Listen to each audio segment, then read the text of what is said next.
Today we're touring Daytona International Speedway. Come on along with us. International Speedway! Yay! Woo! I got some good race fans here today. Hey folks, my name's Ed. I've got the pleasure to be your tour driver for the next hour or so. Folks, we are in for a good tour today. All right. It's not a hot track. Speaking of hot track, folks, the track's used anywhere from 234 days to 267 days a year. Today it's not. Today's our day. We're actually going to get out on that track, back stretch, come around some of the high bank turns. We've got a few stops in store for you. I'm going to get it up to some high speeds today. How's that sound? Probably up to 17 miles an hour. Having said that, folks, you see you got some hats on, glasses and whatnot.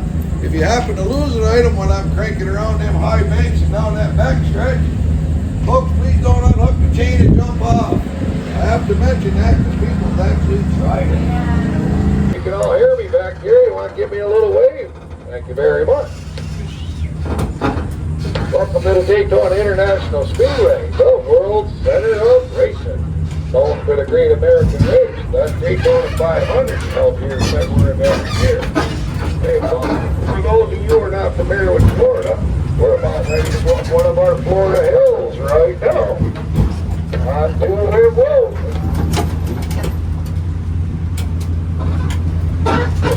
The Speedway's got 480 acres of property. 180 of those acres are right inside of our infield.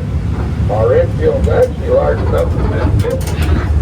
Florida's largest sports races in here, all at the same time.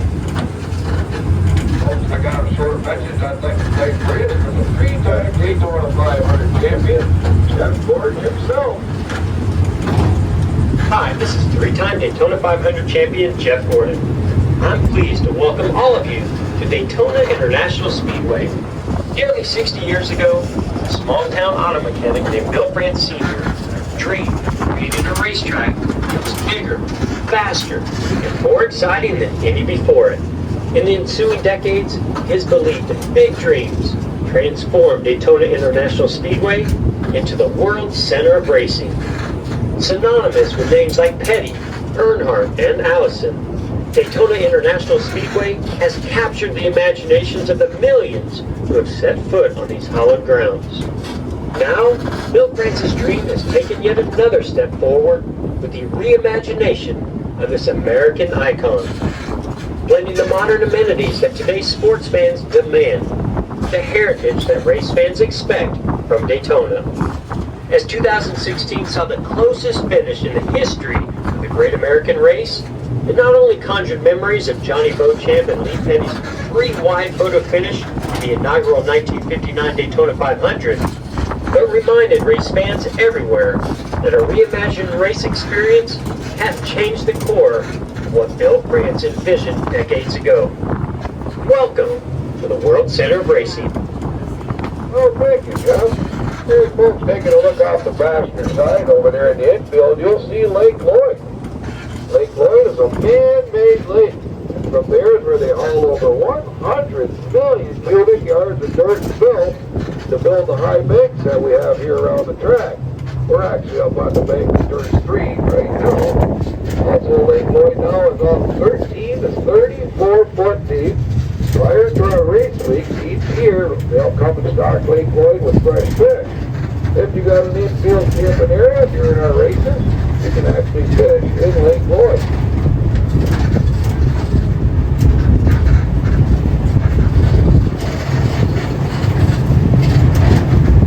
As we start going up this next little Florida hill here, folks, take a look off the driver's side.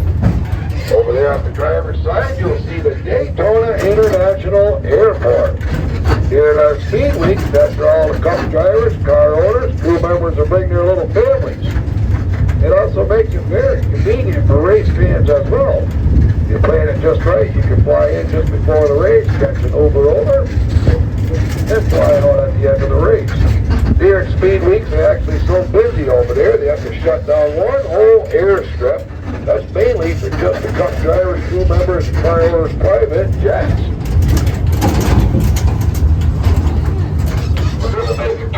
here now. We're going to cross through one of our crossover gates onto the back stretch. We call them crossover gates because that's what we'll be doing throughout the tour, across the different parts of the track.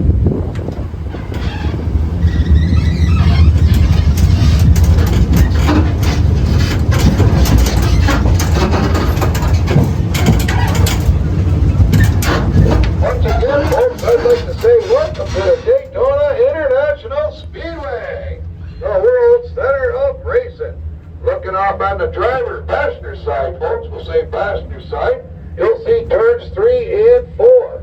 From the beginning of turns 3 to the end of turn 4 is actually 3,200 feet around. Our high bank turns are banked at 31 degrees. They're actually working down there, striping it, so we're going to go the opposite way here. We're going to go through part of our chicane course, and we're going to go down the back stretch to turns 2 and 1. Folks, speaking of the back stretch, from the end of turn 2 down through this back stretch, the beginning of turn 3 is 3,000 feet. Our back stretch is also banked at 3 degrees. That's to keep all the water off the track. The entire 2.5 mile super flyover speedway is banked.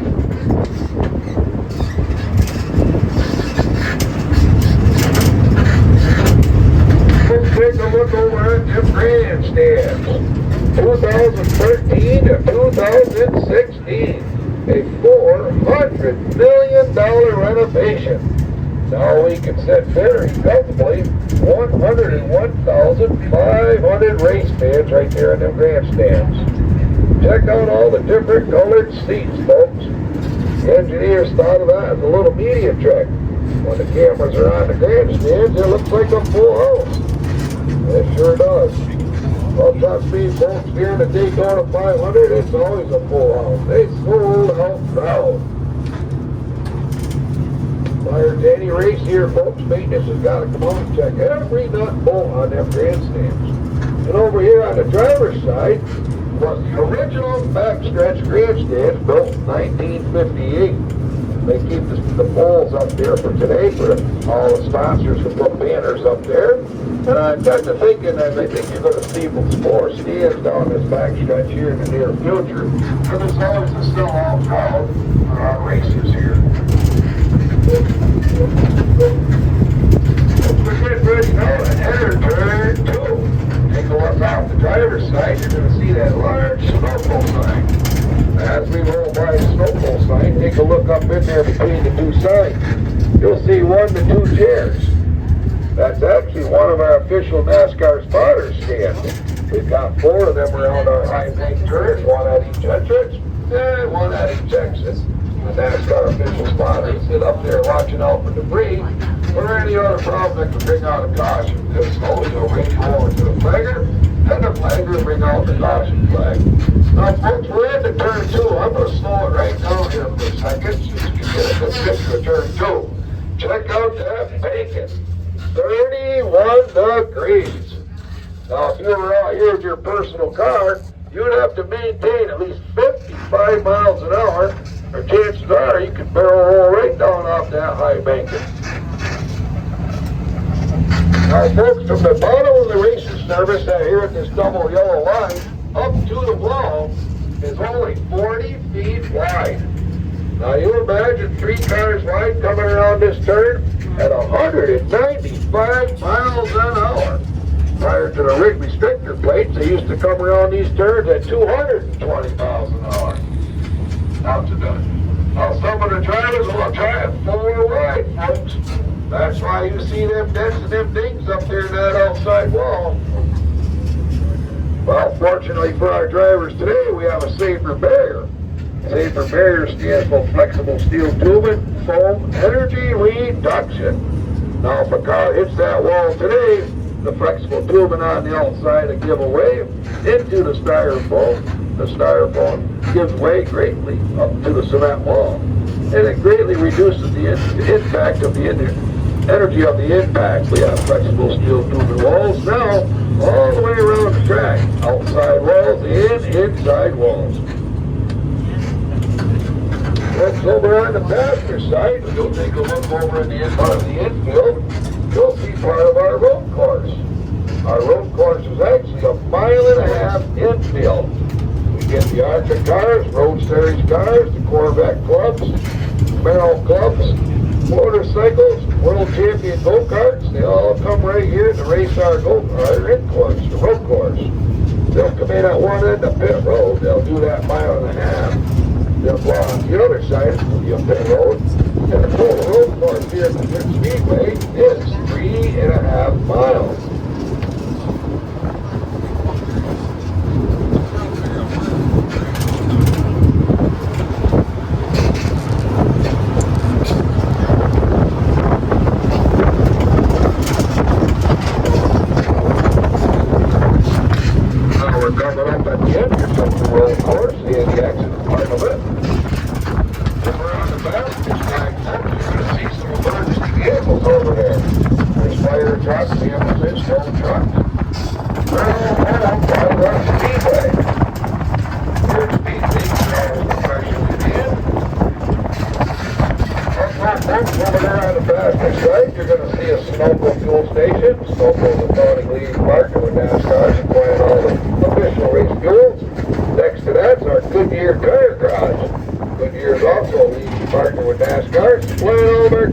Tires. As we're rolling by this area, folks, take a look up. You'll see a tall black Explorer Trilon.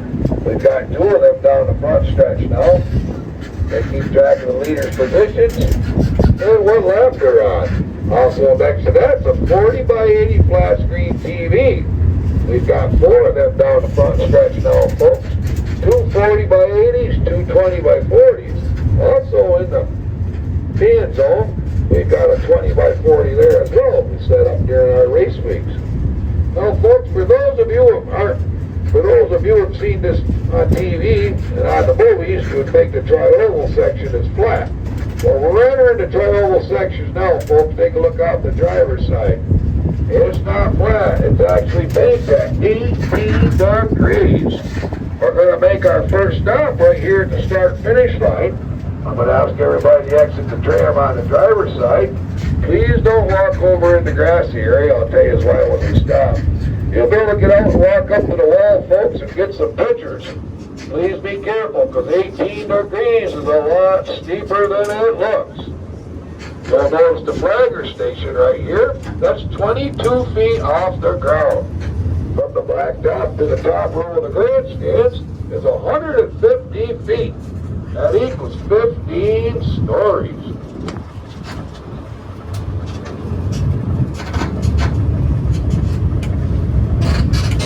Alrighty, folks, we're going to make a brief stop right here. Like I said, you'll be able to get out, get some pictures, walk up to the wall. On the driver's side, please.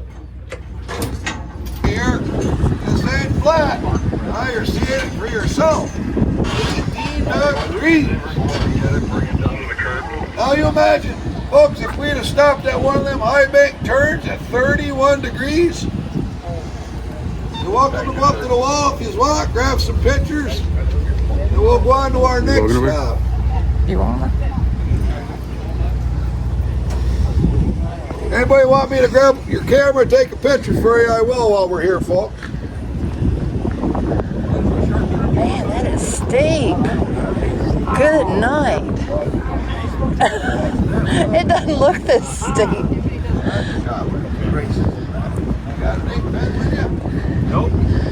Oh my goodness. Lord have mercy. I'm kind of worried about that. Walk down backwards.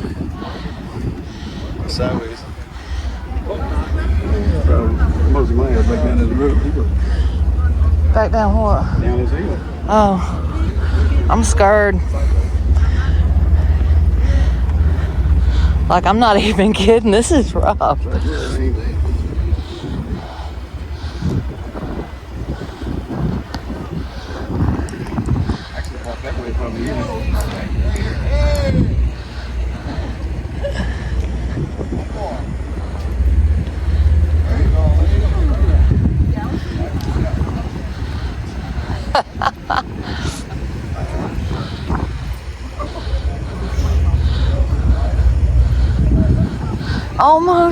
Almost. Huh? Any color you want. Every one of these. What the hell? Wow. That is steeper. That's steeper than it looks.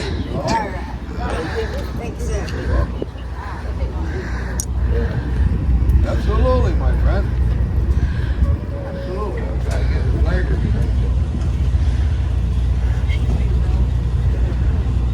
Slid right down. You think they listen? They probably all ran up. 101,500 cans right there in the seat. Does it get filled up? Oh, absolutely. 500's always a sold out race. Right? We sold out a year ahead of time. Wow. Were you here when Trump came? No, I wasn't living in Daytona yet. This blacktop repaved this track was 10 years ago. And speaking of that, you want to see something very interesting, go on YouTube and look up how they paved the Daytona Speedway. The first time was 1957. Now the guy that did it has actually got a patent on it. He does this in Talladega.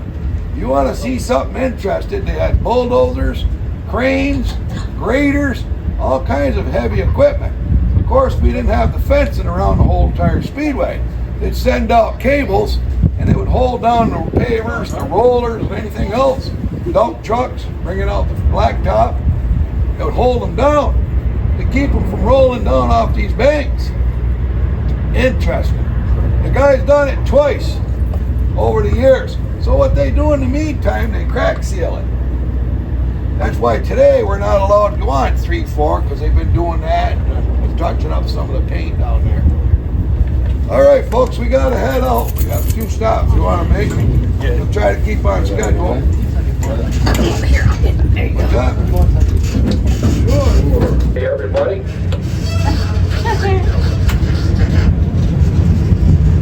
Hey, folks, this grassy area right here on the passenger side. At the end of Speed Week, Ricky Carmichael, he's a motocross champion. He'll come here and design a motocross course. They'll haul in over 350 truckloads of dirt and clay to build that motocross track right there. And of course, when it's done, they'll level it all up, plant new grass sprigs, and they get it ready for the Wawa 250 and the Coke 0400 night race that we have here in August. Also, there's been college games, soccer games, concerts, all played right here in that infield.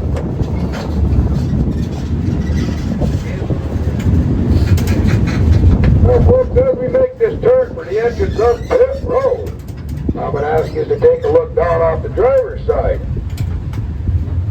You see this yellow line right here coming at the entrance of Pit Road?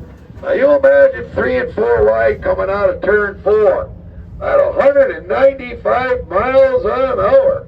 By the time they hit this yellow line, they can't be going over 55 miles an hour or they'll be put a lap down. They'll have to drive all the way around the track and back through the pit road one more time.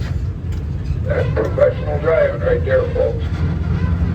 Okay, we're on pit road now. Pit road is actually 1,600 feet long. It's 60 foot wide and it's got 40 pit stalls. Over on the driver's side is all part of the fan zone. Our next stop, folks, is we're going to stop at the fan zone, or the victory lane rather. If we're going to walk over in here, I'll give you some more information. Notice the numbers on pit road ball, folks. We're only allowed 40 cars, and you won't see a number 13. Big Bill Branch Sr. was superstitious. He wouldn't let a 13 on the wall or the track. We're going to go underneath the Rolex clock now, folks. Once we stop, I'll ask you to exit the tram on the driver's side.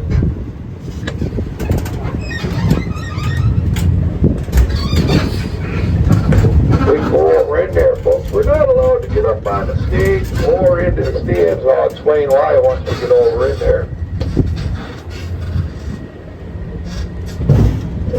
Alrighty, everybody. Exit the tram on the driver's side. Home, you see this track on TV, you're sitting there with your buddies, your loved ones, your grandparents, what you're gonna be able to say. Wow, man, I was right there, victory lane. Yeah. So let's talk a little about NASCAR. This year's Daytona 500 winner, after he got done doing his burnouts out there in front of the flagger, he comes in underneath these two black arches. He pulls it up right here, and we all know what he does next. He climbs out on the roof of that hot rod. I just won the 500, man, yeah. Yep. And you know what happens to that car when they're all done celebrating? Daytona Speedway takes ownership of that car for a whole year, minus 2 days short of next year's Daytona 500. Today at the end of the tour, when you go to the museum, the first thing you're going to see is that car in the exact same shape and condition it was when he drove it in right here, with all the graffiti over it, the rubber marks all over it. And you know what? For the Daytona Speedway purse alone, $26 million, not counting sponsor money and all that good stuff. That's why they never complain about loading the Speedway their car for a year. Woo woo, huh? That's a big woo woo. Hey folks, let's talk about the 500 Club for a minute. 2010, they had a rash of hurricanes in Daytona Beach area. The infield of the track got hit hard. Most of all the garages and whatnot was wiped away. That was the original Victory Lane, the Chevrolet garage. That was one of the only surviving buildings left here. So between 2010 and 2012, the 500 Club was built. This entire building can be rented out. On the bottom floor is all a lounge area. They've had weddings and proms and different events in here. The second floor is all banquet. All you can eat food and all you can drink booze. Woo! I don't think they stocked the bar though during the proms. I don't believe they did that. Now the third floor, folks, is all suites. Personally, I've never been inside of it. It's very expensive. I'd have to save a lot of my wages and whatever I get to get in there. I'm going to tell you folks how you can get in there though. On the very top row, underneath the awning. For big bucks, that's called President's Row. We've had 3 sitting presidents here for a 500. Ronald Reagan was the first. George Bush and Donald Trump just 2 years ago. Him and his wife sat right there for a 500. Pretty cool, huh, folks? Yeah. I'd like to get a seat up there. I might have a word or two with them. Maybe that's why they haven't let me in there. I don't know. Hey, folks, all these green seats right here are for the people that are renting out parts of this building. The orange seats are for Fox Sports or any other sports media that's live streaming our celebration and our races. Now again, folks, I like talking NASCAR, but if I can have your attention for the World Center of Racing, up on the very top is where all of our spotters are set up during our races. Now to me, I like bragging about the spotter.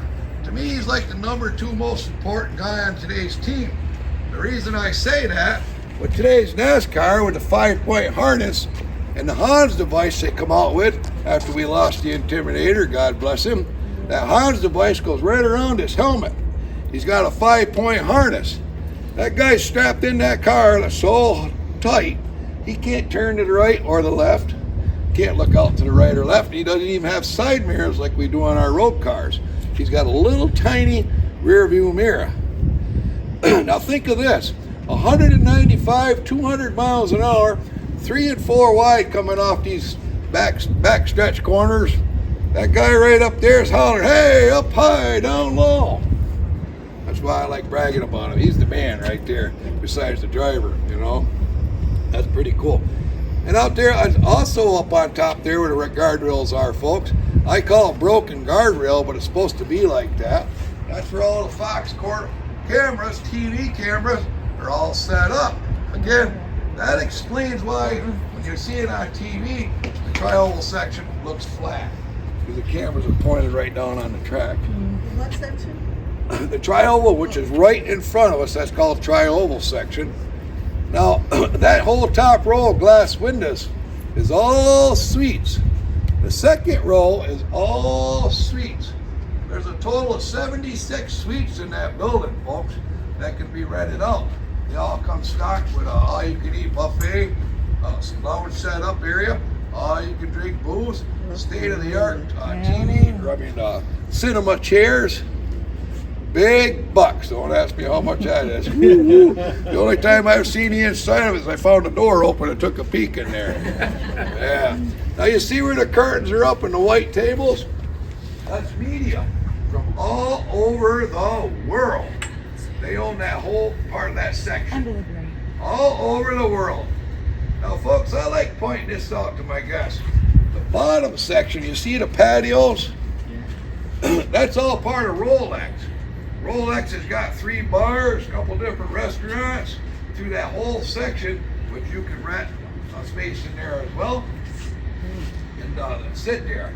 Well, the reason I like pointing that out, you follow the grandstands, you'll see the patios goes all the way down. Now this is something a lot of you race fans aren't aware of, and I wasn't until I become a tour guide. I don't care where your seat is on these stands. You're welcome to roam the neighborhoods. They're all standing room. So you get here early enough after we've done our tailgating. Folks, you can grab your cooler, roam the neighborhoods, and well on them patios.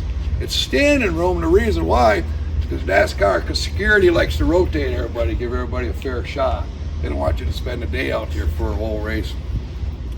Now folks, speaking of tri-oval section, for a premium dollar, these black and white seats, they're all tri-oval seats. And they're right in front of the tri-oval, they're right in front of the pit road, they're right in front of the flagger, and you can see the entire track and most of the 180-acre infield. And here's another good thing, on the top left section, on a nice clear day, you can see Daytona Beach and the Atlantic Ocean right there from them seats. They're big bucks. I couldn't give you a price, but you know, we all save and get her done, you know. Spend it in one day wherever. Hey, now folks, we're supposed to go over in there. I don't want to take us to the bottom section. I got the right crew here. I'm going to take us over to the Toyota building. I'm going to bring us out in the grandstand. That sound good? Yeah. You'll be able to see the whole 180-acre infield. I'll be able to tell you a whole lot more, take some questions, and get you some pictures. Now, did everybody get some pictures in here? Yeah. Let's lock and load, everybody. Let's head to the grandstand. Thank you.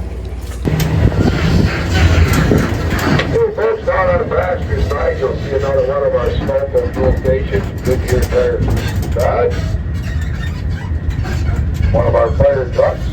These blue and white garages right here are all of our Infinity Series garages. Infinity Series, we call it the Flush Series. Also the Rolex Series cars use these garages during our speed weeks. We're getting ready now to quit through our UNOH fan zone here on the driver's side. Here in race weeks, folks, you can get a fan zone pass and come over here. Folks, as we roll by, take a look up. The driver's side, you'll see the red and white garages. Well, folks, if you got a fan zone pass, you can actually come over there. That's where all the cup cars will do their place of business. You can go over there, look through the glass, and check out what the mechanics are doing. If you happen to see your favorite driver in there at the bottom of the window, you can slide something in to get an autograph. As we go through these gates right here, folks, take a look again off the driver's side to the 2 small silver doors here at the end of the building.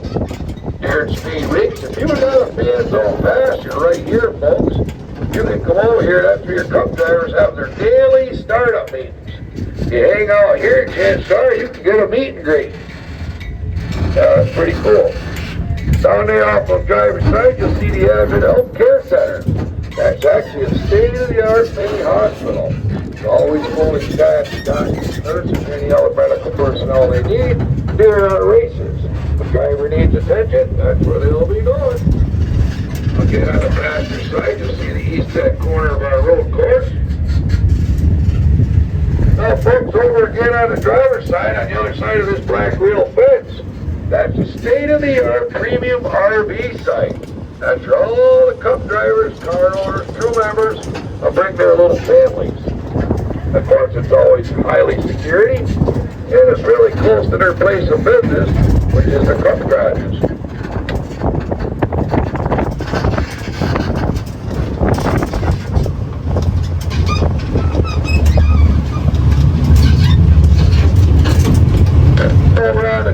side, folks, you'll see Lake Lloyd.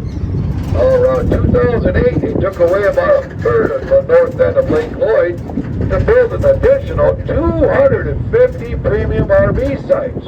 They all got full hookups, water, cable, internet, and television. Folks, when Big Bill France Sr. came to Daytona in the early 1950s,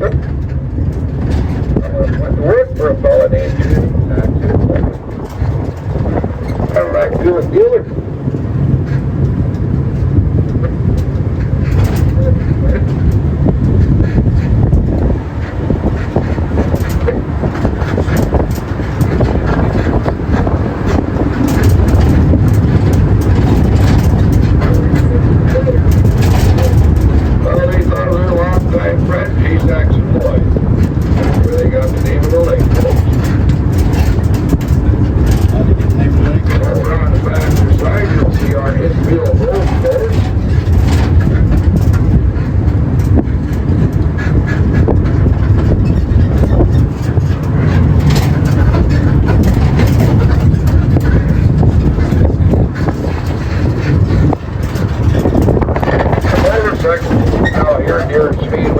They'll run up to 200 miles an hour on our road course.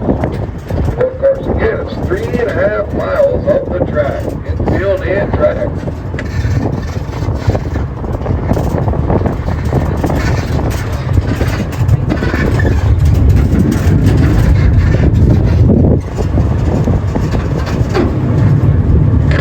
Take a look across at the grandstand, you'll see all them light poles going across the top of the grandstands.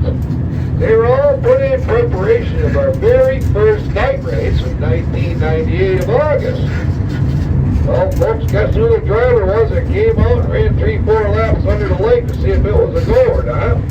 It was the Intimidator, Dale Earnhardt Sr. himself. He must have gave a thumbs up because they went with it. Well, folks, about 4 days prior to that night race, they had a rash of wildfires here in Daytona Beach. It got so smoky around the track they had to reschedule it to October of '98. They say it was a sellout crowd. When they turned the lights on, the place lit up like a Christmas tree. Now take a look over at the first and second turn, folks. You'll see all them silver boxes on the inside grill of the turns. We've actually got them silver boxes all the way around the track. They were installed in '98 as well for their first night race. Inside them silver boxes is a 2,000-watt mirror configuration light.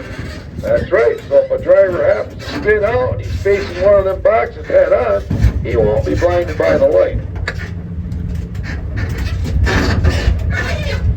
What about the speed bumps? Why we got speed bumps at the racetrack.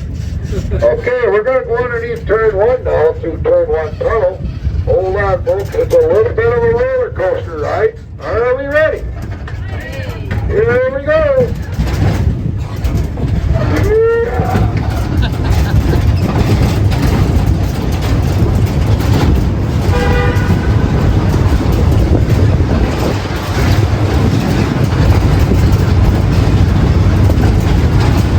We're getting ready now to come down a little bit before the hills. But don't worry, we're in good shape. We got a Chevrolet pulling us.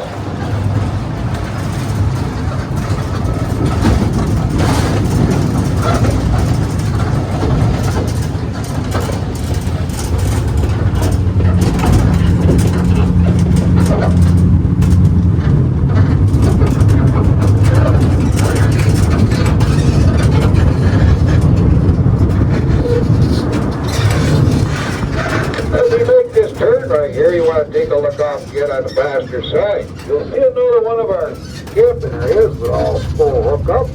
It's mainly used during our speed weeks. Also take a look over there, folks. You'll see a white wall.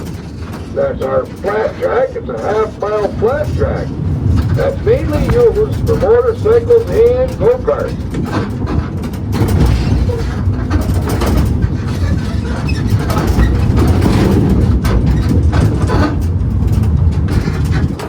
We're getting ready now to go through our last gate on the tour.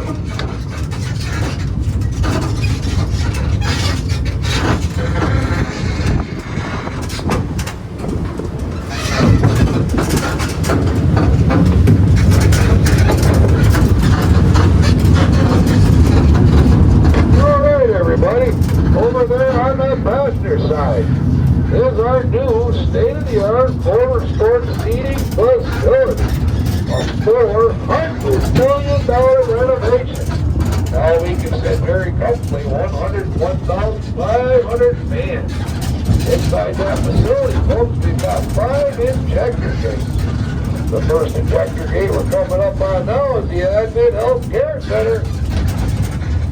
Also inside of that place right here is 44 escalators, 17 elevators, 2 additional elevators to bring cars and trucks up through the floor, and there's 11 neighborhoods in there, each the length of a football field. We're getting ready now to come underneath one of 3 of our solar pavilions. We've got 7,000 solar panels here on the Speedway property. That's enough to power up the entire Speedway and across the road.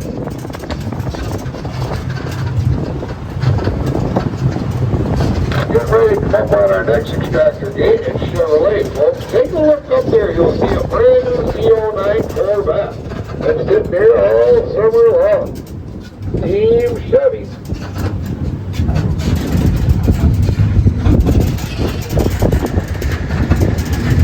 Also up on the side of the building here, you'll see our Daytona International Speedway sign. That's a football field lawn. There's 4,000 light bulbs in that sign.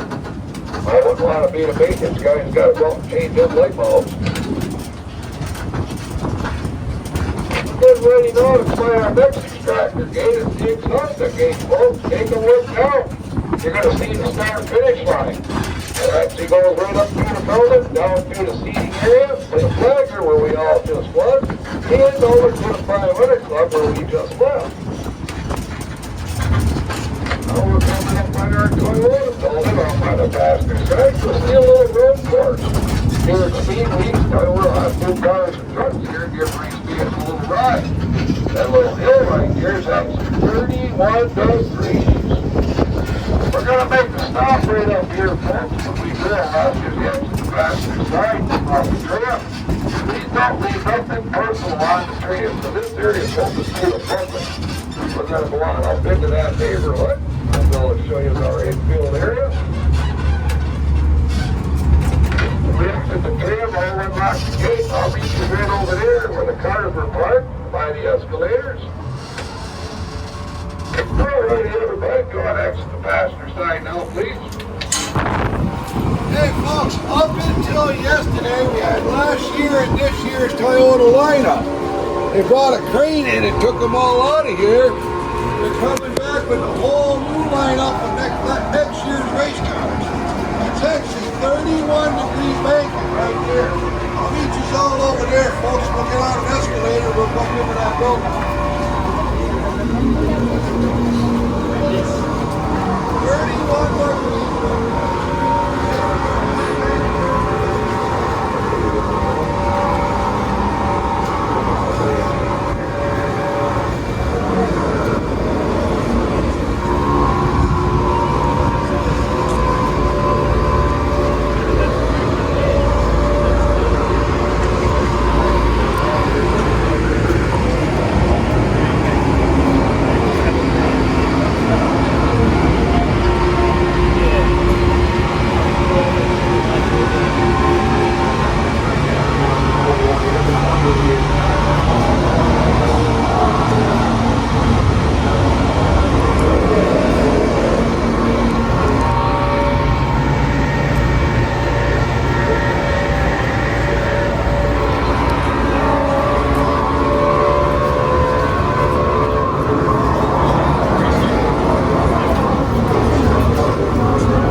Speedway. Yeah.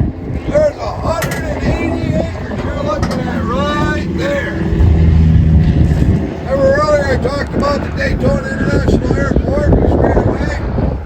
Right over right in front of us is the RV spot for the cup car drivers and families. That's all fan zone area right there, folks. Remember when I was talking about the 500 Club with the President's Row? There you see it right there on top of the 500 Club. Anybody been here to a race? Okay. Anybody else? Nope.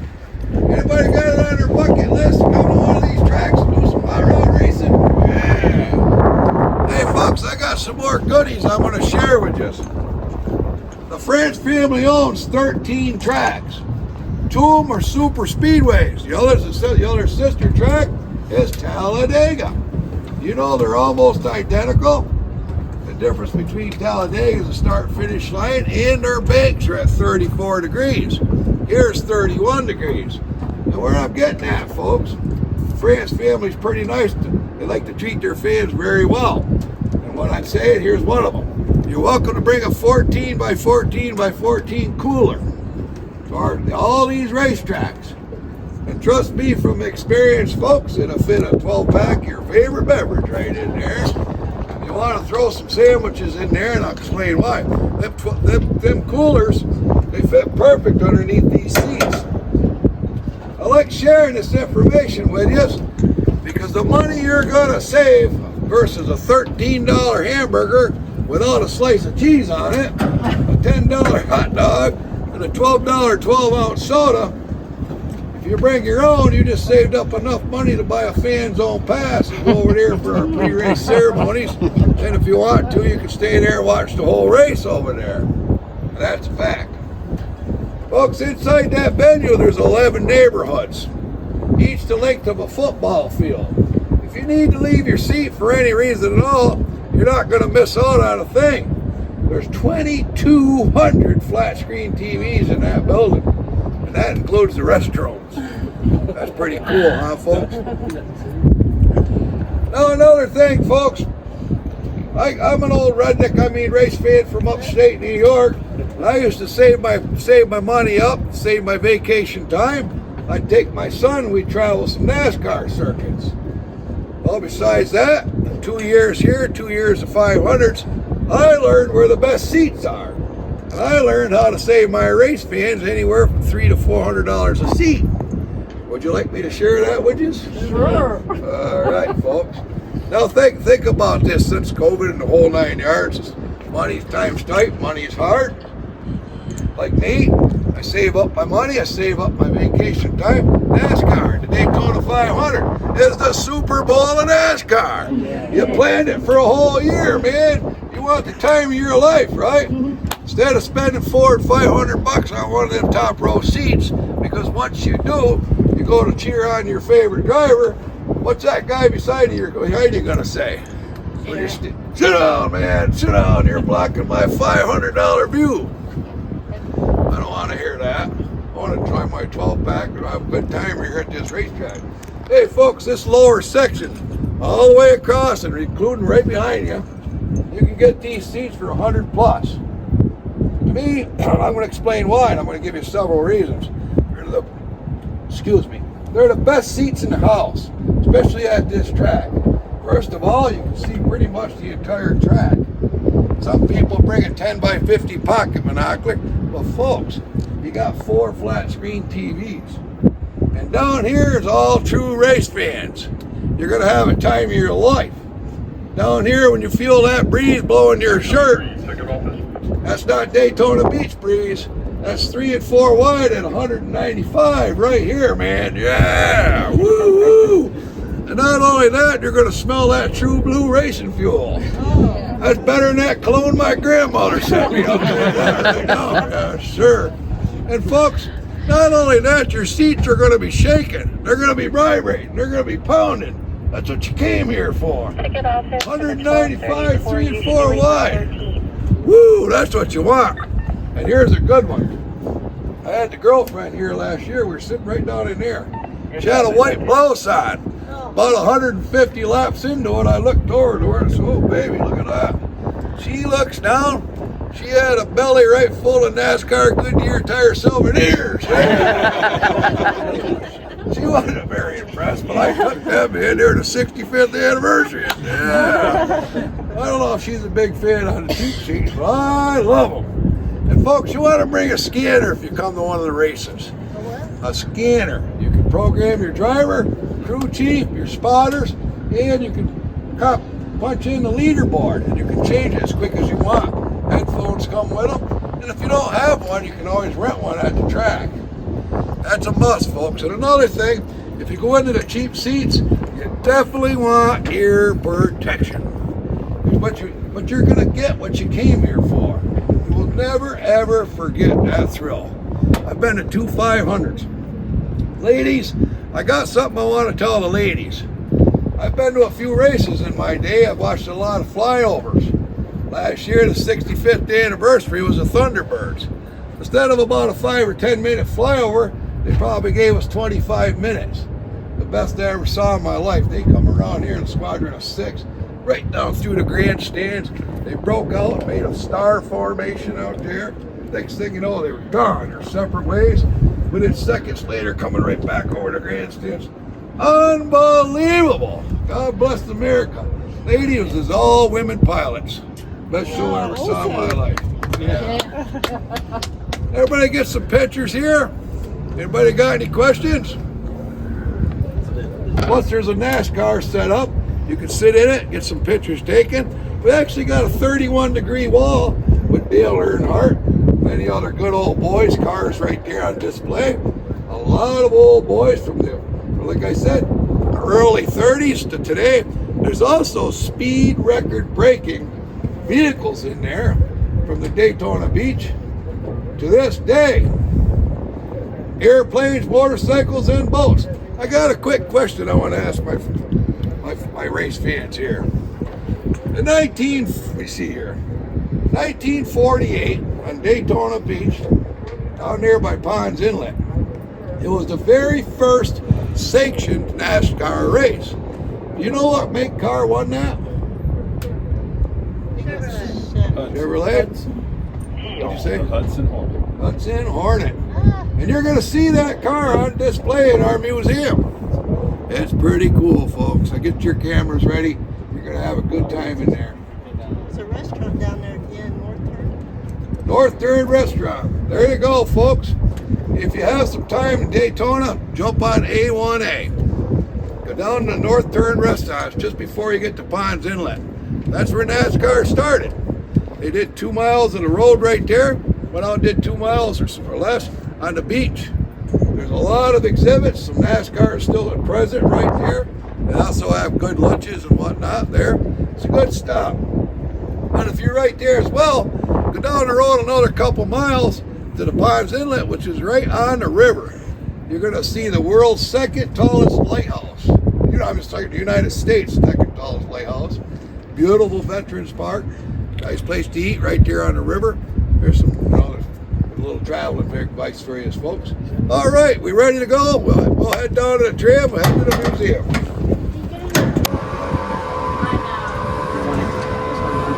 Halloween place. The Halloween place. Oh, yes, yes.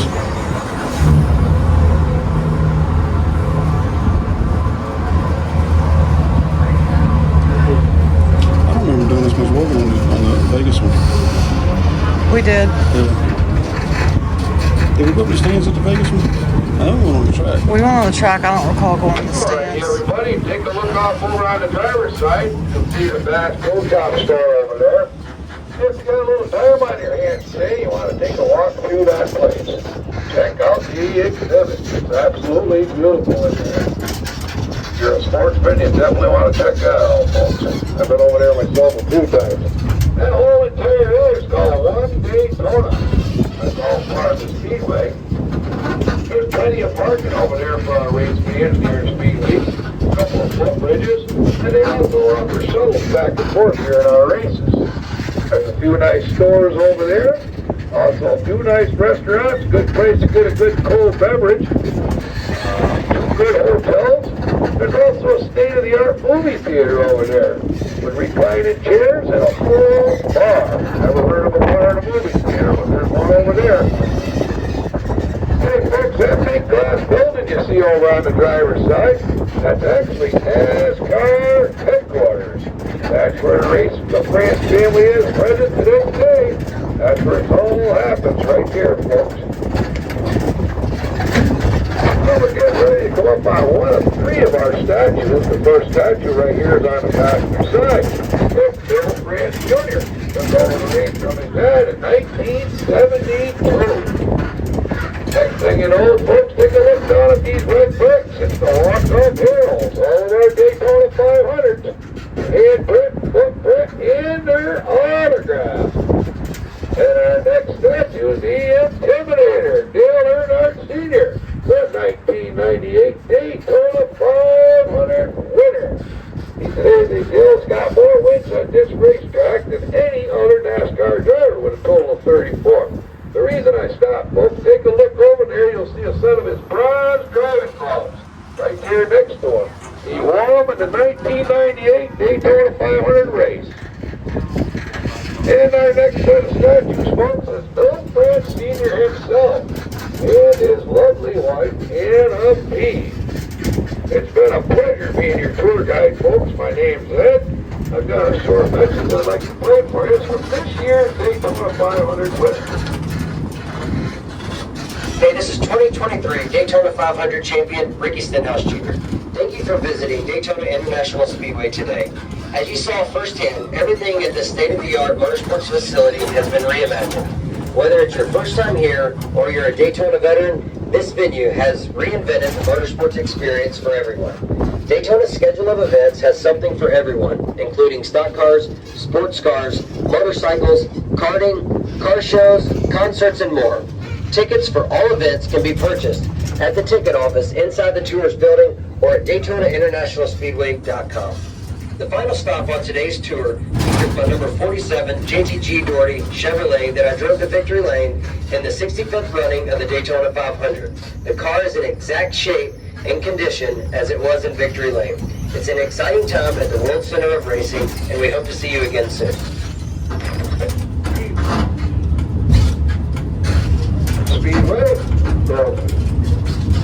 Rest your time at the Daytona Beach area.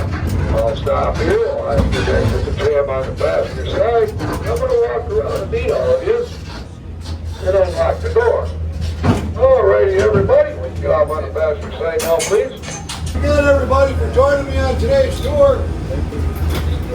Enjoy the rest of your day, folks. Thank you. Thank you very much, my Don't friend. care what anyone else says about you. I like it. Thank you very much. I appreciate that. Thanks, brother. Thank you very much. Enjoy the rest of your day, everybody. Enjoy the rest of your day.